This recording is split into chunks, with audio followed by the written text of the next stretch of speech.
Sinara had not woken up this morning expecting to be humiliated in front of 300 people. But here she was, standing in the center of the great hall of Duskhold, wearing a dress she had mended twice at the seams, while the most powerful man in Velmarin told the entire court she was nothing. He did not use that word. He never needed to. The Alpha King simply looked through her, the way he had looked through her since she arrived at court, and announced his intention to take Delphine Veraith as his bonded mate. The applause was immediate, warm and genuine, and directed entirely at the tall, striking woman who stepped forward to take her place beside the throne. Delphine was everything Sinara was not. Highborn, elegant, powerful in the way that made people move out of her path without being asked. Her smile was practiced and effortless, and the court loved her for it. Sinara stood 6 feet from the king and felt the ground tilt beneath her. She had been assigned to the royal household as a scribe long ago, a nobody from the outer villages pulled into court service because she had neat handwriting and a talent for languages. She had spent those years sitting in the corner of every council meeting, copying correspondence, translating border dispatches, and being so thoroughly unremarkable that most courtiers forgot her name. The few who remembered usually got it wrong. That part she had survived. Being overlooked was not pleasant, but it was manageable. She had built a life around the edges of other people's importance. She had learned to walk without sound, speak only when addressed, and take up as little space as possible. She was the shadow behind the candle, useful only for the contrast she provided. But this was different, because 6 months ago, something had changed. It had started with headaches, a low, persistent throb behind her eyes that no tea could touch and no amount of sleep could cure. Then came the dreams, vivid and strange and always featuring the same face, his face. She would wake gasping in the dark, her skin flushed, her body aching with a need she could not name, and she would cover her eyes with her palms and tell herself it meant nothing. It meant nothing that she sensed him enter a room before she saw him. It meant nothing that his scent had become the axis around which her entire day revolved. Cedar and iron and something darker underneath, something that made her wolf pace restlessly beneath her skin, like a creature trapped behind glass. She had ignored it. She was exceptionally good at ignoring things. 23 years of practice. You did not grow up parentless in the outer villages without learning how to swallow discomfort and carry on. Wanting things you had no right to want was a luxury for people with options. But she was unable to ignore this. Not the announcement. Not Delphine's hand resting possessively on his arm. Not the way the entire court turned to congratulate the future queen, while Sinara stood in the middle of the room and felt something inside her crack, open like old glass. Because she knew what the pull meant. She had known for months, even if she had never said it aloud, even if admitting it would destroy her. She was tethered to a man who had never noticed she existed, and he had just chosen someone else. Sinara turned and walked toward the doors. No one watched her leave. No one ever watched her leave. That was the cruelest part. Not that she was unseen, but that she had made herself unseen so thoroughly that her own disappearance failed to cause a ripple. She made it to the corridor, made it around the first corner, and then her legs gave out. She slid down the wall and covered her sternum with both hands, where the pain was sharpest, and tried to breathe through the sensation of being slowly torn in half by something she was unable to see, and unable to fight, and unable to outrun. She would not cry. She refused to cry over a man who had never once spoken her name. But her body disagreed, and the tears came anyway, hot and furious and utterly silent, because even in her grief, Sinara Vile made no sound. She had learned that lesson early. Crying loudly meant someone might come, and someone coming meant having to explain, and explaining meant admitting you wanted something you had no right to want. So she wept the way she did everything else, without asking anything of anyone. She was still on the floor 20 minutes later when footsteps approached. Heavy boots on stone. A pause, then a voice she did not recognize. The king requires all scribes present for the bonding ceremony arrangements. You are needed in the East Chamber immediately. Sonara looked up at the guard through swollen eyes. He stared down at her with the blank expression of a man who had been trained not to see things. Now, he added. She stood on shaking legs, smoothed her twice-mended dress, and followed him back toward the one place in the world she least wanted to be. The East Chamber smelled of old ink and candle wax, and it was already crowded when Sonara slipped inside. 4 other scribes sat along the far wall, their quills ready, their faces neutral. At the head of the long oak table sat Harkin, the king's first beta, a broad-shouldered man with close-cropped silver hair and eyes that missed nothing. He had the look of someone who had seen everything the world had to offer and had decided most of it was disappointing. Beside him stood 2 of the king's advisors, unrolling a scroll between them. And at the center of it all, King Rathvin Duskane. He sat with the stillness of a man who had trained himself never to fidget. Dark hair pushed back from a face that was all hard angles and controlled intensity. He was not handsome in the way poets described.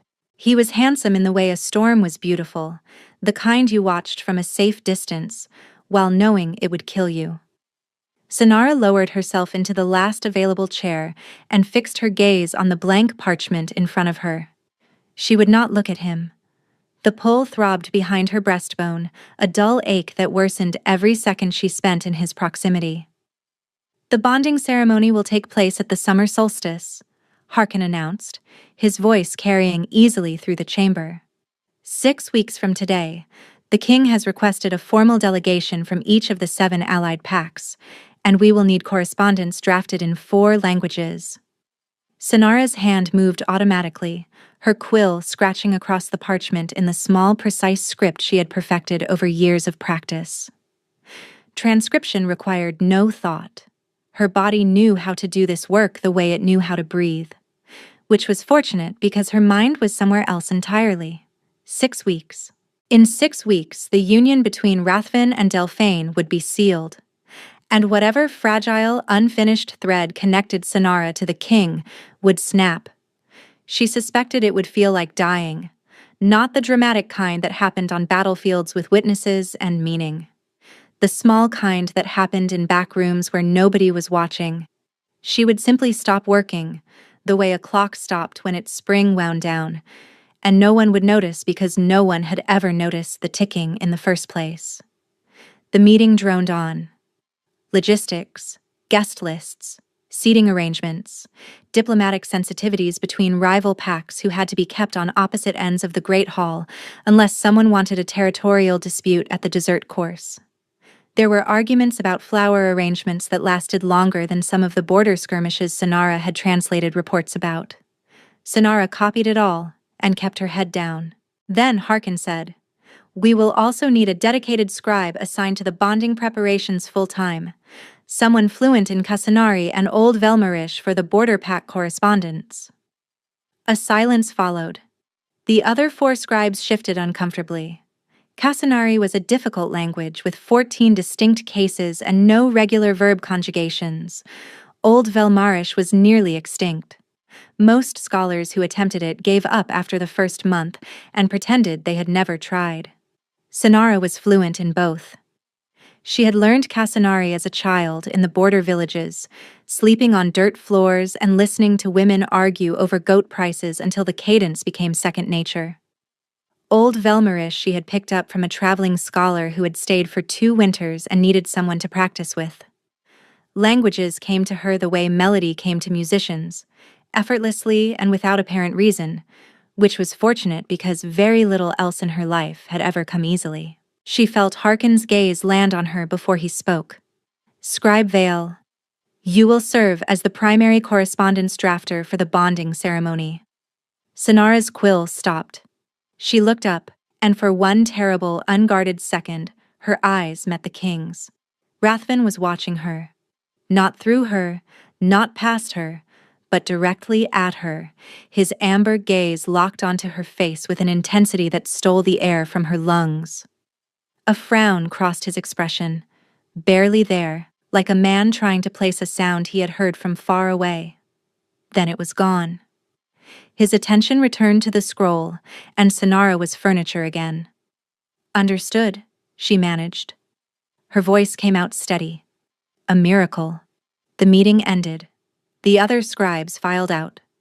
Sonara gathered her papers slowly, her hands trembling, and was nearly at the door when Harkin stopped her. "Scribe Vielle." She turned. The beta stood with his arms crossed, studying her the way one might study a map with an unexpected feature. "You have been crying," he observed. Sonara's stomach dropped. "Allergies." Harkin's expression remained unchanged. The king noticed. The floor seemed to fall away beneath her. "He what?" "After the announcement when you left the Great Hall." He paused, looked toward the doors. His tone gave away nothing. "I have known him since he was a boy. He does not pause for anyone." Sonara found no words. The silence stretched between them, full of things she was unable to acknowledge. "Are you all right?" Harkin asked. The question was so unexpected, so genuinely kind, that it nearly undid her completely. "I am fine, my lord. I am always fine." Harkin studied her for a moment longer. Then a fraction of the hardness behind his eyes softened. "Report to the East Chamber at dawn. You will be working closely with the king's household for the duration of the preparations." Working closely. With his household. For 6 weeks. While he planned his bonding to another woman. "Oh, of course," Sonara said, because she had never once in her life refused anything asked of her. She turned and walked out of the room with her spine straight and her nails cutting crescents into her palms. That night, alone on her narrow cot, she allowed herself one question. If he had paused when she left the hall, if he had looked toward the doors, did that mean some part of him had felt her go? The thought was more dangerous than any weapon. She buried it deep and lay awake until dawn. The first 3 days were manageable because Sonara was very good at being a ghost. She arrived at dawn, sat in her assigned corner, drafted correspondence in languages no one else could read, and left at dusk. She spoke only when spoken to. She ate nothing in the communal hall because the smell of food had started to turn her stomach. She existed in the margins of the bonding preparations like a piece of furniture that happened to produce flawless diplomatic letters. The king never looked at her, not once in 3 days. She told herself this was a relief. She told herself this so many times, she almost believed it. On the 4th day, Delphine came to inspect the preparations. The future queen moved through the East Chamber like a blade through silk, elegant and precise, and faintly terrifying. She examined the guest scrolls, questioned the seating arrangements, and corrected 2 of the other scribes on points of etiquette with a smile that never reached her jade eyes. Then she stopped in front of Sonara's desk. "You are the language scribe." It was not a question. "Yes, my lady." Sonara kept her eyes on her work. "Look at me when I speak to you." Sonara raised her head. Delphine was beautiful up close, sharp cheekbones beneath luminous skin, dark hair swept into an intricate arrangement, and those green eyes that held the warmth of a winter lake. She smelled of jasmine and authority. "You translated the Casanari greeting incorrectly," Delphine said, tapping a lacquered nail against the parchment. "The formal address for a border pack alpha uses the feminine possessive, not the neutral." Sonara glanced down at the letter. The translation was correct. She knew it was correct because she had spent 2 years living in a Casanari-speaking village as a child, sleeping on straw mats and learning the language from women who spoke nothing else. "My lady, with respect, the feminine possessive is used only in domestic contexts. For diplomatic correspondence between sovereign territories, the neutral form is standard." The room went very still. The kind of stillness that preceded either an apology or a punishment. Delphine's smile thinned. I studied Casanari at the academy in Pellingate. I assure you the feminine possessive is correct. Sonara said nothing. She had learned long ago that being right and being safe were rarely the same thing. In the outer villages, the child who corrected the elder went hungry. In Duskhold, the scribe who corrected the future queen went somewhere worse. Change it, Delphine said. Sonara changed it. The letter would be wrong now, diplomatically clumsy in a way that any Casanari speaker would recognize immediately, but it would be wrong in a way that made the future queen feel intelligent. And that was apparently more important than international relations. That evening, Metha found her in the herb garden behind the infirmary. Metha was the head healer of Duskhold, a wiry woman with iron-gray braids wound tight against her scalp, and a face that suggested she had been born already unimpressed with everything. She had taken Sonara under her wing when the girl arrived at court. Not out of sentimentality, but out of a practical recognition that Sonara's knowledge of herbal remedies from the outer villages was useful, and Metha was not a woman who wasted useful things. "You look terrible," Metha announced, settling onto the stone bench beside her. "Thank you." "The fainting?" "Twice today, and the headaches are worse. There is a pressure behind my eyes that refuses to ease, and my hands have started trembling when I write." Metha took Sonara's wrist and held 2 fingers against the pulse point. She kept them there for a long time, far longer than was necessary for a simple check. Her brow furrowing deeper with each passing second until the lines on her face looked like they had been carved there. "When did the symptoms start?" "6 months ago." "And when did the king announce his bonding?" Sonara flinched. "Those 2 things are not related." Metha gave her a look that could have stripped paint from a wall. "Child, I have been a healer for 40 years. I have seen 3 incomplete bonds in my lifetime. 2 of them ended with the rejected mate dead within a season." She released Sonara's wrist. "Your pulse is erratic. Your scent has changed. You are losing weight you cannot spare. And you faint every time you are in the same room as the king for more than an hour." The words landed like stones dropped into still water. "It does not matter," Sonara replied. "Even if what you are describing is real, it is not mutual.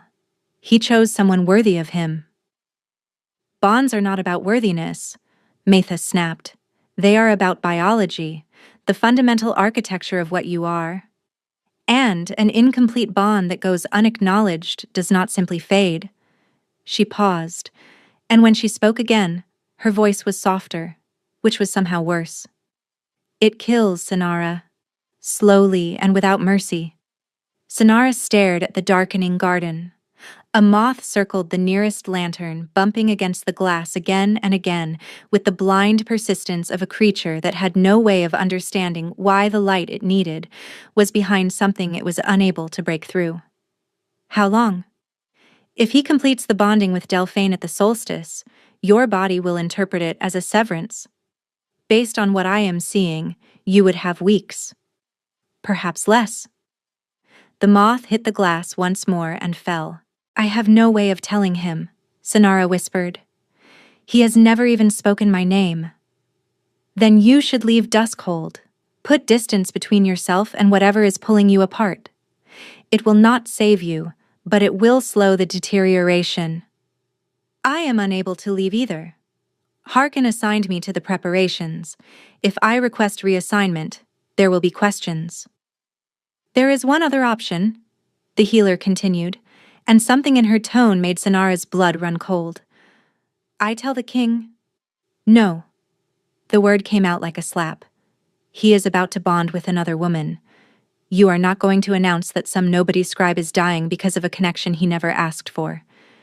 He would be horrified. He would feel trapped." Sonara's voice broke. "I have spent my entire life being careful not to be a burden, Metha. I will not become the heaviest one a king has ever carried." Metha studied her for a long time. "You would rather die than inconvenience him." The worst part was that Sonara had no way to deny it. "Promise me you will not tell him." Metha did not promise.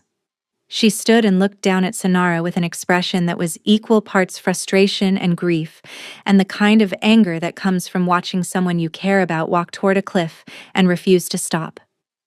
Get some rest. I will bring something for the headaches. She left Sonara alone in the garden with the dead moth and the dying light, and a countdown she was powerless to stop. The next morning, Sonara arrived at the east chamber before anyone else. She set out her inks, arranged her parchments, and tried to pretend that the room was not spinning slightly at the edges. The door opened. She expected Harkin or one of the other scribes. It was the king. Rathvin stepped inside alone, without guards, without advisors. He wore a simple dark tunic with the sleeves rolled to his elbows, no crown, no insignia, and he looked like sleep had abandoned him too. There were shadows beneath his eyes that had not been there a week ago, and his jaw carried the particular tension of a man holding something back. Sonara shot to her feet.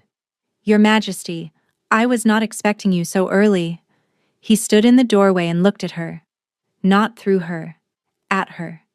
That unsettling directness that made her feel like she was being read in a language she had not known she was written in. "You changed the Casanari greeting." "I beg your pardon?" "The letter to the Ashenmarch pack. The possessive form. It was correct in your original draft. Someone instructed you to change it." Her mouth went dry. He had read her draft and the revision and had noticed the difference. The king of Velmaren, who until yesterday had never spoken her name, had caught a single grammatical change in a diplomatic letter. "It was a minor adjustment, Your Majesty. A difference of interpretation." It was wrong. The neutral possessive is the standard form for interpact diplomacy. The revision would be read as a slight by the Ashenmarch Alpha, who is already looking for reasons to decline the invitation. Sonara stared at him. "You speak Casanari?" A flicker crossed his expression. Not quite amusement, but adjacent to it, like sunlight seen through a window that would not open. "I spent a year on the eastern border before the war. I speak it badly, but I read it well enough to recognize when a correct translation has been made incorrect." Years of going unnoticed, and now the king was standing in front of her at dawn discussing Casanari grammar. The absurdity of it nearly made her laugh. Nearly. "Change it back. Use the original draft." "The revision was requested by Lady Delphine. If I reverse it without her approval, she will take issue." His jaw set hard. "I am aware of who requested it. Change it back. If there are questions, direct them to me." He turned toward the door, then stopped. His hand rested on the doorframe, and he stood there for a moment without moving, as though deciding whether to cross a line he had drawn for himself. "You were in the Great Hall," he said, his back still to her. "During the announcement." Her heart lurched. "Yes, Your Majesty." "You left before it was over." "I felt unwell."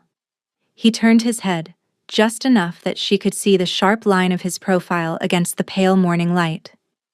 "You have been unwell frequently. I have noticed." 5 words that rearranged everything. "I have noticed." "I am fine, Your Majesty." The lie tasted like ash. He was still for a long moment, his fingers whitened against the doorframe. Then, "What is your name?" The question was so simple, so devastating. She had worked within 20 feet of him since she arrived at court, and he was asking her name like she was someone he had just met. Because to him, she was. "Sonara. Sonara Vielle." He repeated it softly, almost to himself, like he was testing the weight of it. Something moved behind his eyes, subtle and private. Then he nodded once and left. Sonara sank back into her chair. The tether between them was singing. A terrible, joyful, agonizing hum that made her want to laugh and sob at the same time. He had spoken to her. He had said her name. He had stood in this room at an hour when sensible kings were still in their beds and talked to her about grammar as though she were a person worth talking to. And it changed absolutely nothing because in 6 weeks, he would belong to someone else. The morning session began. The room filled with advisors and scribes and the ordered chaos of ceremony planning. The king arrived with his full retinue. He took his seat and never once glanced in her direction. The return to being overlooked was so abrupt it gave her vertigo. But something was different. A thread of awareness running beneath the surface of his restraint. Like a man who had caught a scent he was unable to identify and unable to stop searching for. Delphine arrived an hour later. When she reached the Casanari letter, her eyes narrowed. "This has been changed back to the original draft," she said, her voice carrying across the room. Every head turned. Sonara kept her eyes on her work. "The revision was incorrect," Rathvin said from the head of the table without looking up. "The neutral possessive stands." The silence that followed was surgical. Delphine's gaze swept from the letter to the king, then to Sonara. The look she gave the scribe was brief, barely a flicker, but it landed with the impact of a thrown knife. It said, "I see you now." When the session ended, Sonara stood. The room tilted. She gripped the edge of the desk, and when she looked up, Harkin was watching her from across the room. So was the king. Their eyes met for one fractured second. Something passed between them, wordless and electric. Rathvin's brow creased. His nostrils flared, and his hand locked around the arm of his chair as though bracing against a current only he could sense. Then Delphine touched his shoulder, and the thread between them severed. Sonara walked out on unsteady legs. Behind her, Delphine's voice, warm and proprietary. "Shall we review the ceremony arrangements over lunch, my king?" 6 weeks. She had 6 weeks to survive this. But the way his body had reacted, the involuntary recognition he had no way of understanding, told her something she wished desperately she did not know. He felt it too. He just had no name for it yet. And when he found one, it would be too late. The days that followed were an exercise in slow suffocation. Sonara drafted letters, translated dispatches, and sat in her corner while the bonding preparations churned forward around her like a machine, indifferent to whether she was caught in its gears. Every hour she spent in his proximity sharpened the pull between them. She caught him turning his head fractionally when she entered the room, his nostrils flaring for just a second before his control locked back into place. She watched him lose his train of thought mid-sentence when she moved in her chair, his eyes drifting toward her corner before snapping back to the advisor speaking. Once she dropped a sheaf of parchment and he flinched as though someone had struck him. He had no explanation for any of it. She could see the confusion in the rigid set of his shoulders, the way he rubbed his temple after these moments as though trying to clear a fog that refused to lift. But Delphine understood. Or at least, she suspected.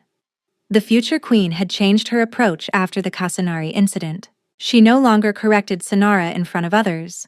Instead, she watched with the patient attention of a predator calculating the most efficient angle of approach.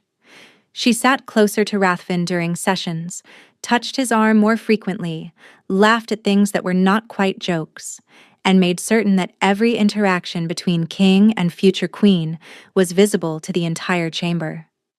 On the 5th day of this silent war, Delphine made her move. It happened during the midday session. The chamber was full, 2 visiting dignitaries from the Ashenmarch pack among them. Sonara was translating in real time, converting the Ashenmarch Alpha's rapid Casanari into Velmarish for the council. It was demanding work that required holding 3 grammatical structures in her head simultaneously while maintaining diplomatic accuracy. She was mid-sentence when Delphine interrupted. "Forgive me, but I believe there has been a misunderstanding. The scribe seems to have translated the Alpha's proposal as a request for territorial adjustment. Surely he means a trade agreement."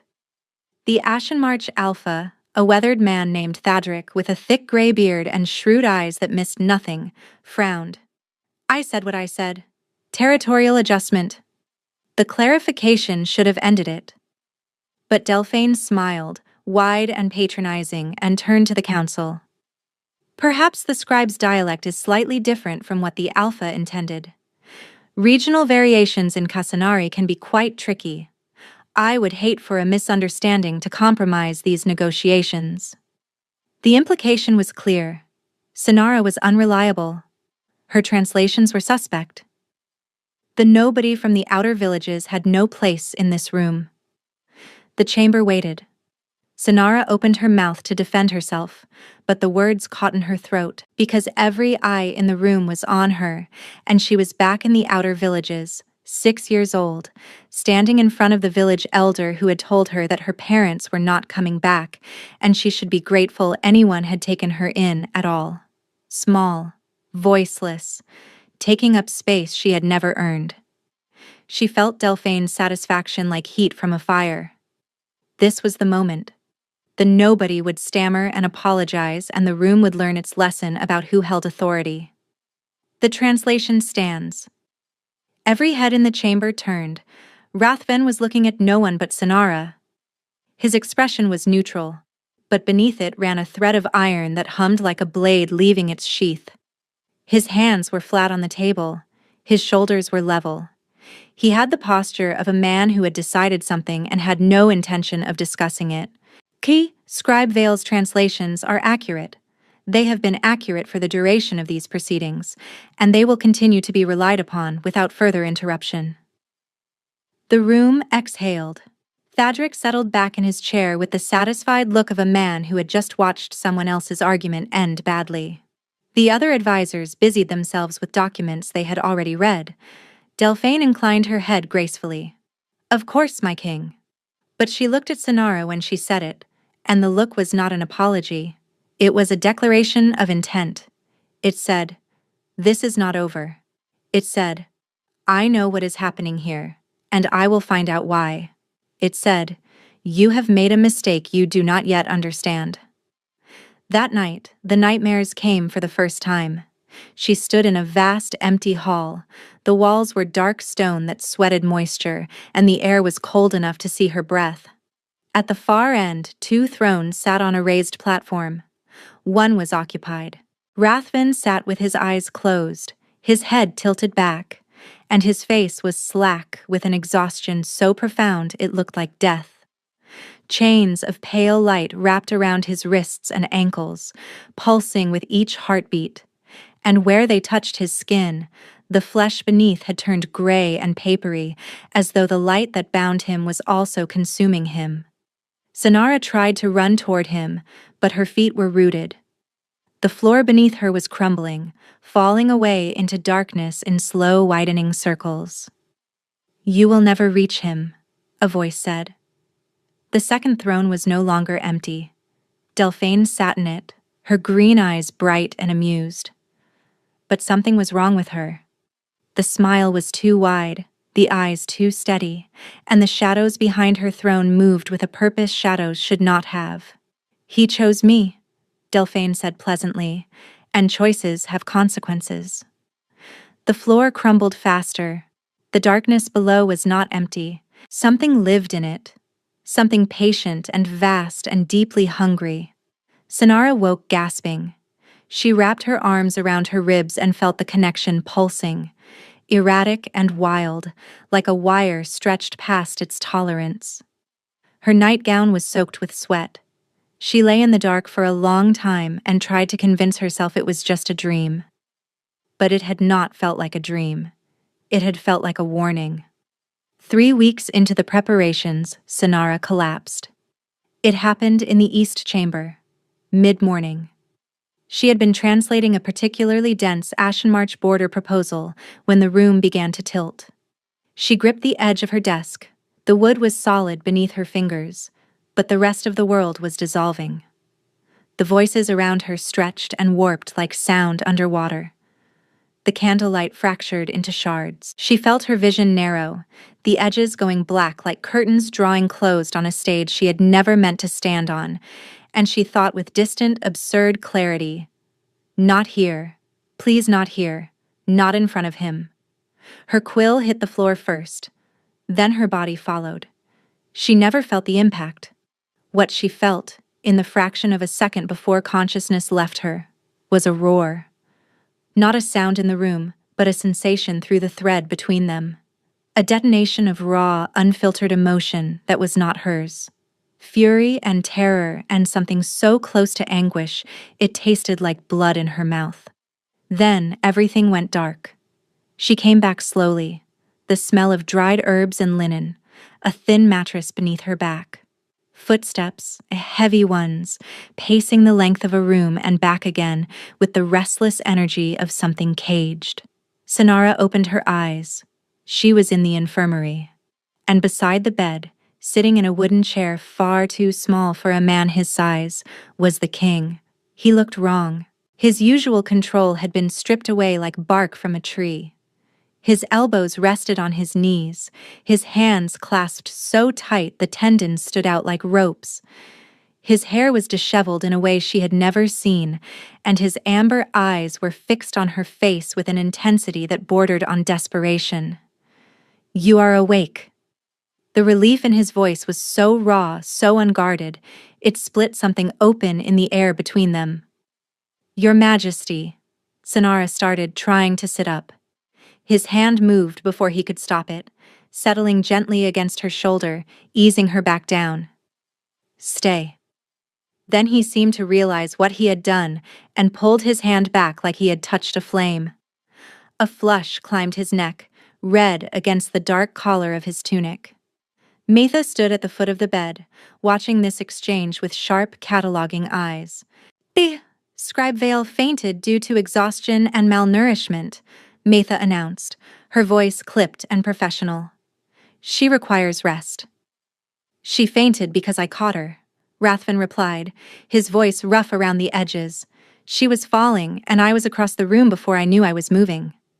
I knocked over 2 chairs and shoved an advisor out of the way. How did I know she was falling before it happened?"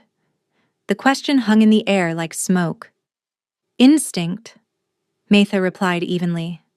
"That was not instinct. I felt it. Before she fell. A pain here that was not mine."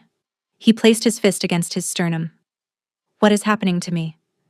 Metha's gaze flickered to Sonara. A question. Permission. Sonara shook her head. Small and desperate. "Not yet." Metha's jaw hardened, but she held the line. Physical stress can create sympathetic responses. If you have been working closely with a household member who is unwell, it is not unusual to experience mirrored discomfort. A careful, perfectly constructed lie, and Rathven knew it. She could see it in the way his nostrils flared as he scented the air around her, searching for something his conscious mind had no name for, but his body recognized with absolute certainty. "I want answers, healer, and I will have them. When there are answers to give, you will be the first to know," Metha replied without flinching. Rathven stood. He looked down at Sonara, and the mask slipped entirely. What she saw beneath it was a man standing on the edge of something vast and terrifying, and she watched the exact moment he decided to step back from it. "Rest," he said. "That is a command." He left. His footsteps were heavy and uneven in the corridor, the walk of a man whose body was betraying him in ways he had no framework to explain. Metha waited until the sound faded completely before turning to Sonara. "He felt you collapse through a connection he has no knowledge of. He crossed a room of 30 people in less than 2 seconds to catch you. He carried you here himself, through 3 corridors and down a flight of stairs, and refused to let anyone else touch you. He sat beside this bed for 40 minutes, growling at anyone who came within arm's reach." She leaned forward. "How long do you intend to keep this from him?" Sonara's eyes burned. "He is bonding with Delphine in 3 weeks. 3 weeks during which your body will continue to fail. You are running out of time, child. I am watching it happen, and you refuse to let me stop it." "Then I will run out of time," Sonara whispered. Metha stared at her. "You stubborn, impossible girl?" Her voice broke on the last word, and Sonara realized the healer's eyes were wet. In all her time at court, she had never seen Metha cry. She had not believed it was possible. "Metha, please." "I made you no promise," Metha said, and left the infirmary without looking back. Sonara lay in the thin cot and stared at the ceiling. The tether was drawing her toward a man who was walking away from her 1 step at a time. Every hour the distance between them grew smaller and the cost of closing it grew larger. She wondered if this was what moths felt before the glass broke and the flame took them. That certainty that the light was worth the burning. She lay awake all night. Every time she closed her eyes, she saw the dark hall, the two thrones, the chains of light wrapping tighter around his wrists, and the darkness below the crumbling floor, patient and hungry and waiting. 2 days after the collapse, Sonara returned to work. Matha had argued viciously against it, employing every weapon in her considerable arsenal from medical authority to simply standing in the doorway of the infirmary with her arms crossed and refusing to move. But Sonara was unable to stay away. Not because of duty or the bonding preparations or any sense of professional obligation, because being away from him was worse. The pull had changed since the collapse. It was louder now, more insistent, a constant low vibration beneath her skin that spiked every time she thought of him and settled into a dull roar the rest of the time. She took her seat in the east chamber at dawn. The room was empty except for Harkin, who sat reviewing a stack of correspondence with the focused displeasure of a man who had found mistakes he intended to make someone regret. "You should not be here," he said without looking up. "I am fine. You collapsed 2 days ago. And now I have gone 2 whole days without collapsing. That is progress." Harkin's mouth twitched. It was the closest thing to a smile she had seen from him. "The king inquired about your health 3 times yesterday. Once during the morning session, once during a private meeting with the Ashen March delegation, and once at dinner in front of Lady Delphine." Sonara's stomach flipped. In front of her? He framed it as concern for a staff member, clinical, professional. Harkin set down the correspondence and met her eyes. But he asked 3 times, and by the third, Lady Delphine's smile had developed edges. The door opened and the morning retinue filed in. Advisors, scribes, servants carrying fresh candles and ink. And behind them, Rathven. He saw her immediately. She watched his eyes find her across the crowded room with the accuracy of an arrow, and his posture changed. His shoulders dropped a fraction. The tension in his jaw eased almost imperceptibly. If she had not been watching for it, she would have missed it entirely. But she was watching for it. She was always watching for it. He took his seat and opened the first report. For an hour, nothing happened. Then Delphine arrived. The future queen entered with a purpose Sonara recognized immediately, the coiled energy of a woman who had been planning something and was ready to execute. She greeted the room gracefully, kissed Rathven's cheek in a gesture of casual possession that made Sonara's vision blur, and took the seat beside the king. "I have wonderful news," Delphine announced. "I have been reviewing the household staffing, and I believe we can streamline the preparation significantly. Several positions are redundant." She unrolled a parchment with the practiced ease of someone who had rehearsed this moment in front of a mirror. "I have prepared a list of reassignments." She read the names: 3 servants, a steward, 2 scribes. Sonara's name was last. Scribe Vale has been reassigned to the archive hall effective tomorrow morning. Her language skills are better utilized cataloging the historical collection. I have already arranged for a replacement translator from the Pellingate Academy. The words dropped through Sonara like ice water. The archive hall. She had been there once, delivering a box of outdated correspondence. It was a windowless room beneath the castle where old documents went to decay in the dark. No natural light, no contact with the court, no proximity to the king. It was the place where unwanted things were sent to be forgotten. Delphine had found the most civilized, unimpeachable way to remove her entirely. Not a punishment, not a demotion. A lateral move wrapped in the language of organizational efficiency, so perfectly constructed that objecting to it would make the objector look unreasonable. No. The word was soft. Absolute. It came from the head of the table, and the room went still in its wake. Scribe Vale stays. Rathven's voice was calm in the way that a river was calm before it hit the rocks. Her position is not redundant. Her skills are not replaceable. She stays. The Pellingate translator comes highly recommended, Delphine pressed, her tone still pleasant, still reasonable. Surely one scribe is interchangeable with another. She stays, Rathven repeated. He kept his voice level. He had no need to raise it. Delphine's smile remained fixed, but something behind it fractured.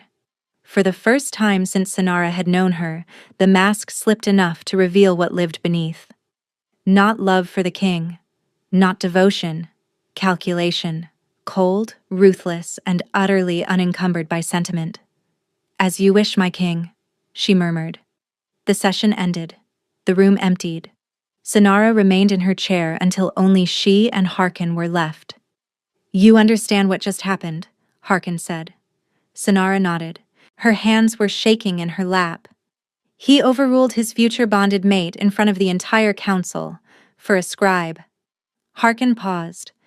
"In all my years at his side, I have never seen him contradict Lady Delphine publicly. Not once. He has disagreed with her in private. He has redirected her suggestions through intermediaries, but he has never looked her in the eye and said no in front of witnesses."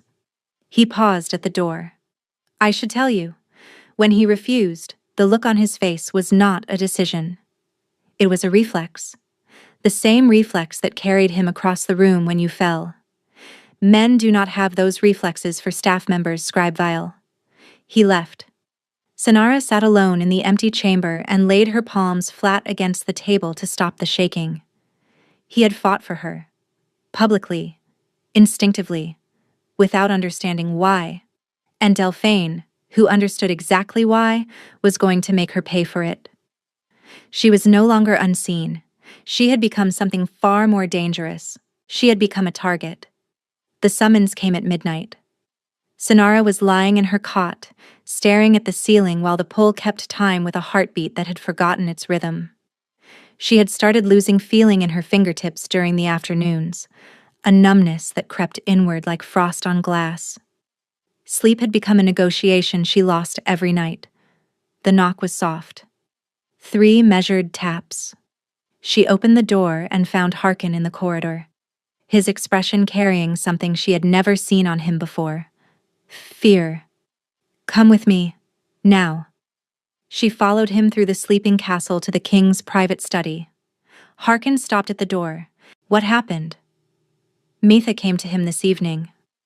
The floor dropped out from under her. "No." She told him everything. The connection, the deterioration, the timeline.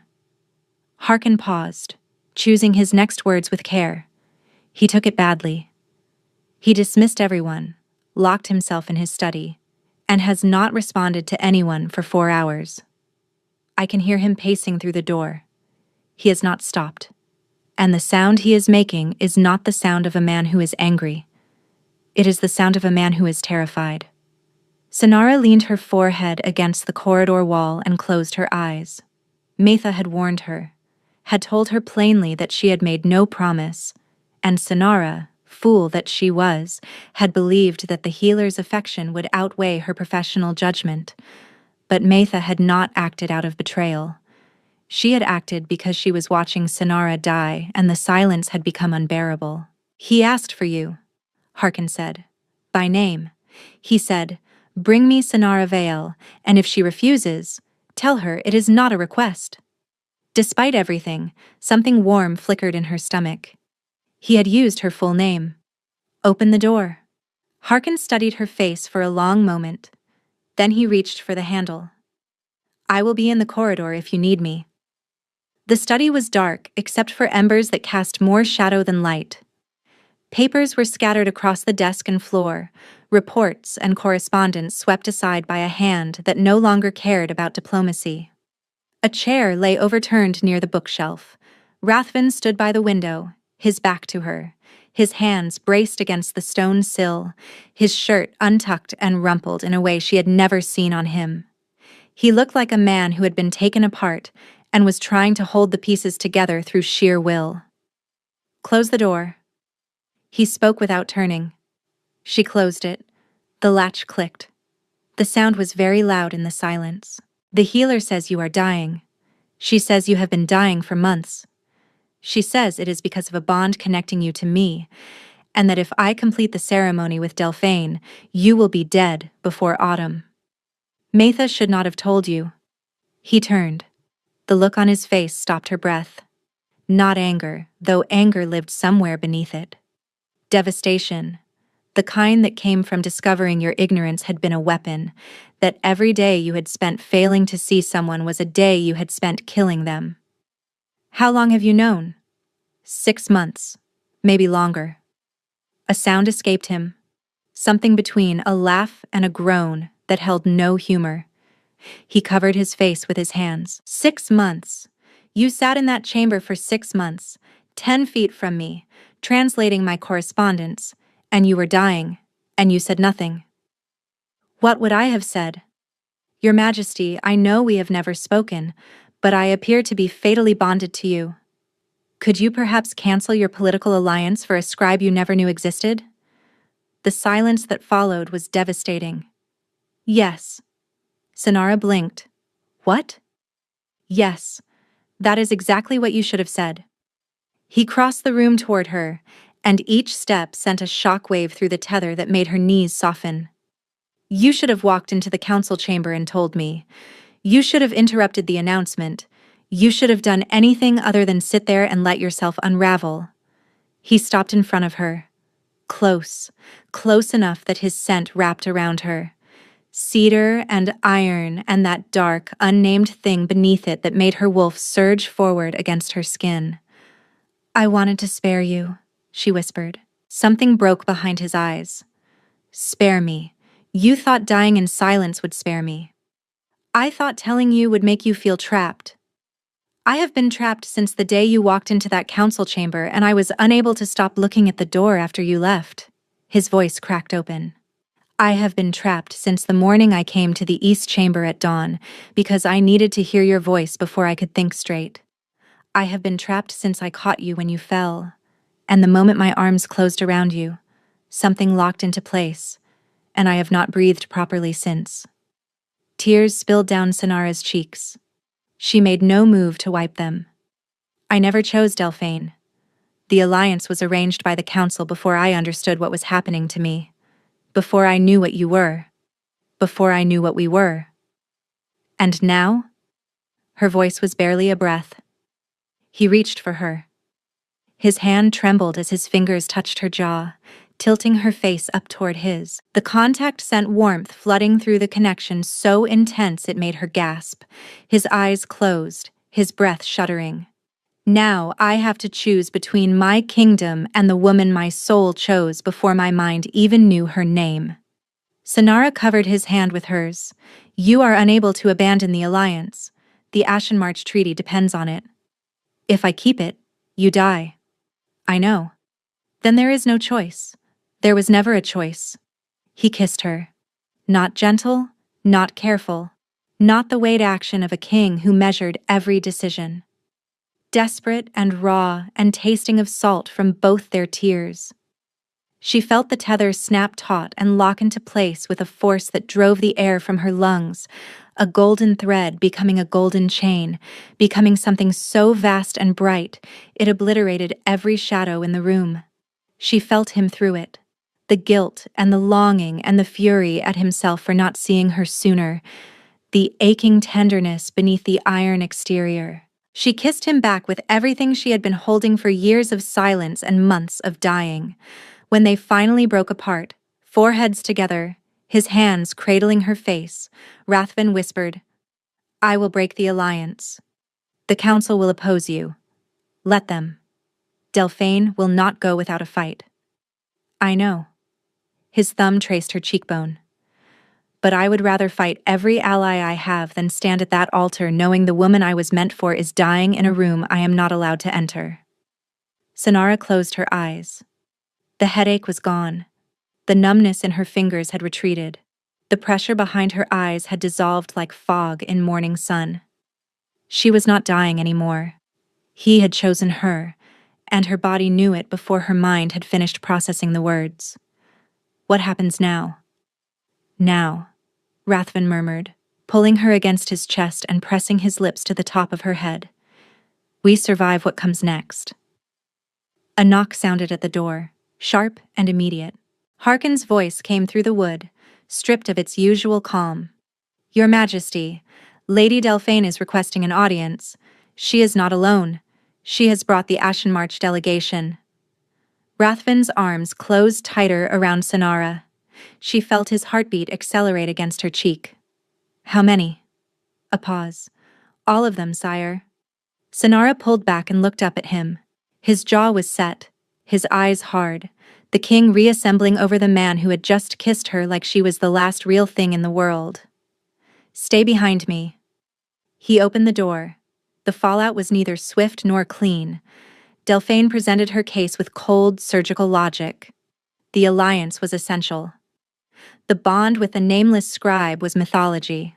The kingdom had no room for sentiment. She was eloquent. She was persuasive. She was, in almost every measurable way, correct. Rathvin listened to every word. Then he turned to the Ashenmarch Alpha and said, The alliance stands. The bonding does not. If Ashenmarch requires a political marriage to secure the treaty, I will find another way. But this woman is my mate, and that is not negotiable. Thadric studied them both for a long time. Then, the girl who speaks our language better than my own scholars. That one? That one, Rathvin confirmed. Thadric grunted. At least you have taste. The negotiations took weeks.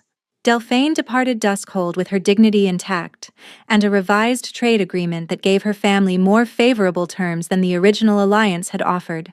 A concession Rathvin made without hesitation because he understood that Delphine's cooperation was cheaper than her enmity. The court whispered. A scribe. A foundling from the outer villages. A woman with no family name, no bloodline, no wealth, no connections. The whispers followed Sonara through every corridor, but Rathvin's hand was steady in hers.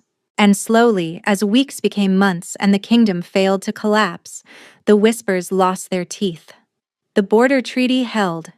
The Ashenmarch Pact, won over by a queen who could address them in their own language with a fluency that put their own diplomats to shame, became the crown's most reliable ally.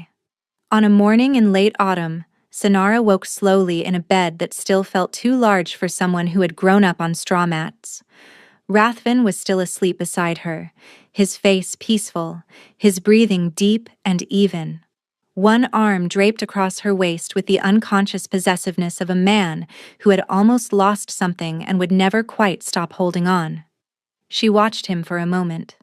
The hard lines of his face softened by sleep. The scar along his jaw. The impossibly long lashes she still found unfair. He stirred. His arm drew her closer without waking, and his nose found her hair. Sonara smiled. She closed her eyes and settled back against his chest. Outside, the first snow of the season was falling on Duskhold, covering the castle in silence and white. For the first time in her life, she was not overlooked. She was not silent. She was not small. She was home. Thank you so much for listening. I will see you very soon for the next one.